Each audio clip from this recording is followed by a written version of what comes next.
नमस्कार, मी श्रीकांत पाटील। साधारण 4-1 वर्षापूर्वी माझ्या वडिलांना अन्न गिळण्याचा त्रास होऊ लागला होता। मग मी गावाहून त्यांना इकडं पुण्यामध्ये आणलं आणि त्यांची एक घशाची टेस्ट केली। त्यांना जी कॅन्सरची शंका होती, असं डिटेक्ट त्यांना कॅन्सर आहे। तो 4 वर्षापूर्वी त्यांचं रनिंग वय 95 होतं। मग त्यांना ते ऑपरेशन सक्सेसफुल होण्याची जरी झालं असतं तरी त्यांना वाचा जाणार होती, बोलता येणार नव्हतं, पण बेड रेस्ट होणार होती। तर ते त्यांनी सजेस्ट केली नाही की नको। आणि 95 वयाच्या मानाने किमोथेरपीसुद्धा त्यांनी सजेस्ट केली नाही, ती सुद्धा त्यांना सहन होणार नाही। त्यातल्या त्यात रेडिएशन ही प्रोसेस त्यांनी सजेस्ट केली।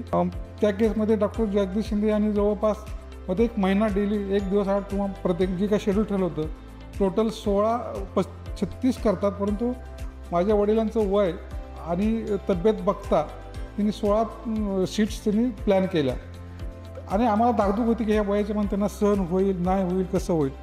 परंतु मेडिकल फील्डमध्ये मला असं वाटेल की वय किती असू दे, धाडसानं योग्य डायग्नोसिस, योग्य ट्रीटमेंट आणि योग्य देखभाल हे जर सर्वांच्या घडलं तर वय कितीही असू दे तर कुठल्याही आजारावरती कशा पद्धतीने मात करता येते हे माझं वडील माझे जिवंत उदाहरण आहे।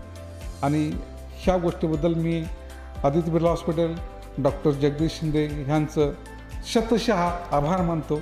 नमस्कार।